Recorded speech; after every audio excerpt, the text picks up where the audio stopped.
அஸ்ஸலாமு அலைக்கும் வரஹ்மத்துல்லாஹி வபரகாத்துஹு. பிஸ்மில்லா, அல்ஹம்துலில்லா, வஸ்ஸலாத்து வஸ்ஸலாமு அலா ரசூலில்லா, வபஅத். அன்பான எனதருமை சகோதர சகோதரிகளே, தாய்மார்களே, இளைஞர்களே, உங்கள் அனைவரின் மீதும் அல்லாஹுடைய சாந்தியும் சமாதானமும் என்றென்றும் நிலவட்டுமாக. அன்பானவர்களே, மீண்டும் ஒரு கோர சம்பவம். எது நடக்கக்கூடாது, எது மாதிரியான செய்திகளை படிக்கக்கூடாது, எது மாதிரியான சம்பவங்கள் நம்முடைய சமூகத்தில் நிகழக்கூடாதுன்னு நினைக்கிறோமோ அதுதான் தொடர்ந்தும் நடந்துகிட்டு இருக்கு. அப்படியான மிக மோசமான சமூகத்துல, நாகரிகமற்ற சமூகத்துல, மனிதாபிமானம் இல்லாத ஒரு சமூகத்துல நம்ம வாழ்ந்துட்டு இருக்கிறோம்.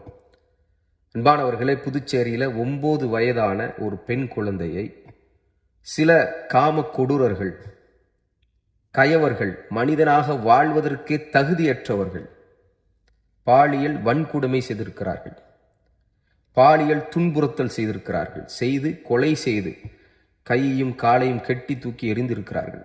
அன்பானவர்களே, இப்படியான சம்பவங்களை நாம் படிக்கும் பொழுது, பார்க்கும் பொழுதும், ஐயாமுல் ஜாஹிலியா என்று அழைக்கப்படக்கூடிய அறிவே இல்லாத காலம், நாகரிகமே இல்லாத காலம் என்ற ஒரு காலம் இருந்தது. அந்த காலத்தை விட மிக மோசமான காலத்தில் வாழ்ந்து கொண்டிருக்கின்றோம்.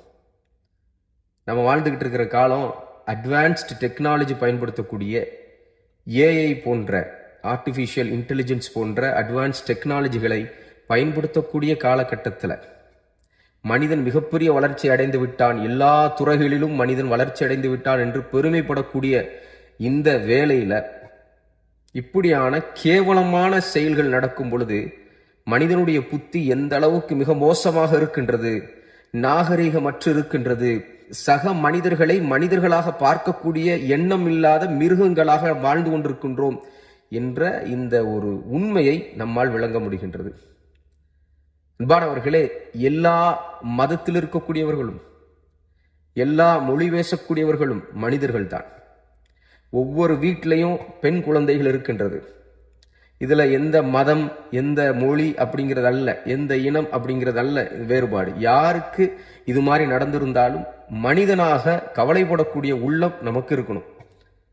அன்பானவர்களே, நம்முடைய நாட்டில் திரும்பி பார்க்கக்கூடிய இடமெல்லாம் பெண்களுக்கு எதிரான வன்கொடுமைகள் நடந்து கொண்டேதான் இருக்கின்றது. கூட்டு கற்பழிப்பு, இப்படியான ஏகப்பட்ட கேவலமான செய்திகள் வந்து கொண்டே இருக்கின்றது. இதற்கெல்லாம் தீர்வு என்ன?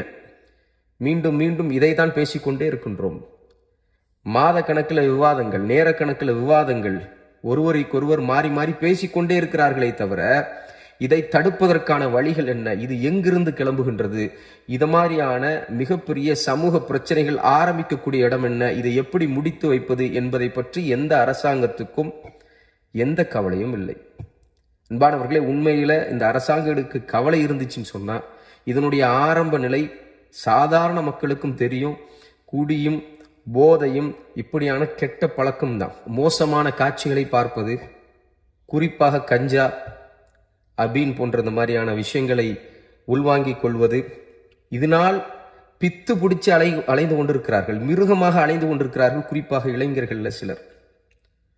இது எந்த அளவுக்கு எங்க போய் முடியும்னே தெரியல.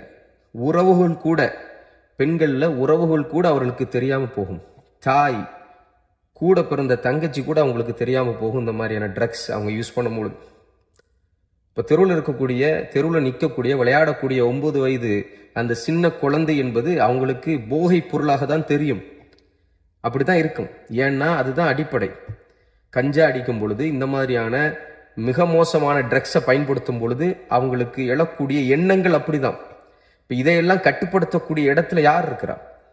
அதிகாரத்துவத்தில் இருக்கக்கூடியவர்கள், ஒரு நாட்டை கவர்ன் செய்யக்கூடியவர்கள், இவர்கள் தான் இதை கட்டுப்படுத்த வேண்டும். சாதாரண மக்கள் கட்டுப்படுத்த முடியுமா? எவ்வளவு பெரிய மாஃபியா இது, இந்த ட்ரக், இந்த மாதிரியான விஷயங்கள் எல்லாம். இதெல்லாம் நம்ம கண்ட்ரோல் பண்ண முடியுமா? கவர்மெண்ட் கண்ட்ரோல் பண்ண முடியுமா? ஏன் இதை அரசாங்கங்கள் செவிசாய்க்கல? இவ்வளவு சம்பவங்கள் நடந்து கொண்டே இருக்கின்றது. இதனுடைய அடிப்படை பிரச்சனை என்ன? எல்லா இஷ்யூக்கும், எல்லா பிரச்சனைகளுக்கும் ரூட் காஸ் அப்படின்னு ஒண்ணு இருக்குது. அடிப்படையான காரணம் அப்படிங்கிறது ஒண்ணு இருக்குது. எதுக்கெல்லாமோ காரணத்தை கண்டுபிடிக்கிறாங்க.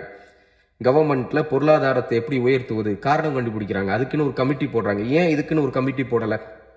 இவ்வளவு பெரிய கிரைம் நடந்திருக்குது, இவ்வளவு பெரிய பிரச்சனைகள்.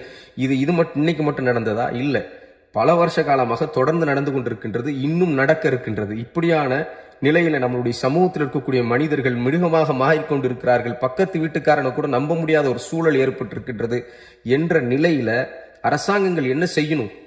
எதெல்லாம் இதற்கு பிரச்சனையாக இருக்கின்றதோ, காரணமாக இருக்கின்றதோ, அதையெல்லாம், அந்த காரணங்களை எல்லாம் சமூகத்திலிருந்து அகற்றக்கூடிய வேலையை அவங்க பார்க்கணுமா இல்லையா? ஏன் பார்க்கல?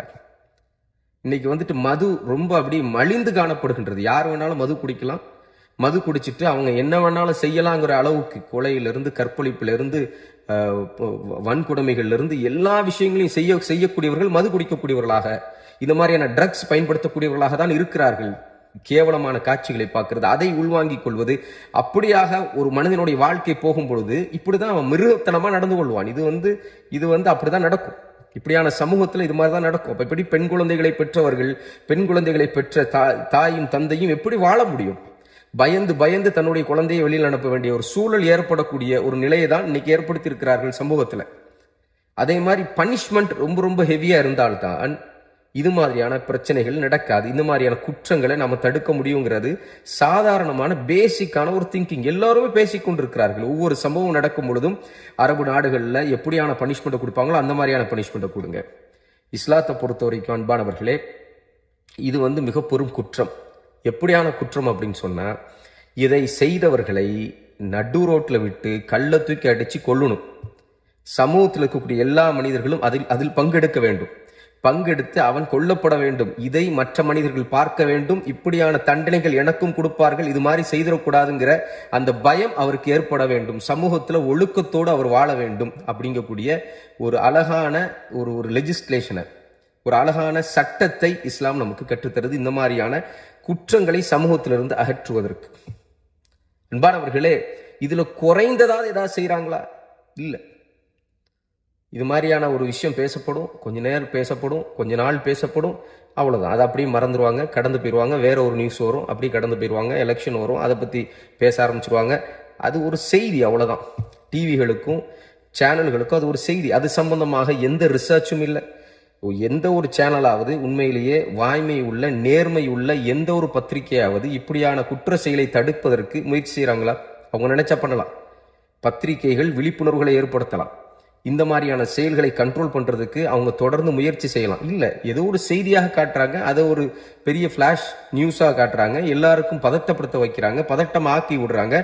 அதுக்கப்புறம் அந்த பதட்டத்தை தணிப்பதற்கு வேற ஒரு செய்தியை நமக்கு தந்துடுறாங்க. இது ஒரு பதட்டம் வரும், பதட்டம் தணியப்படும், பதட்டம் வரும், பதட்டம் தணியப்படும். இப்படிதான் நடந்துட்டு இருக்குது.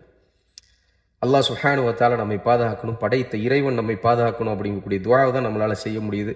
அல்லாஹ் சுப்ஹானஹு வ தஆலா நம்முடைய பெண் குழந்தைகளை பாதுகாக்க வேண்டும். கண்ணியமான வாழ்க்கையை இன்மையிலும் மறுமையிலும் நமக்கு தர வேண்டும். வாஹிரு தஅவானா அல்ஹம்துலில்லாஹி ரப்பில் ஆலமீன்.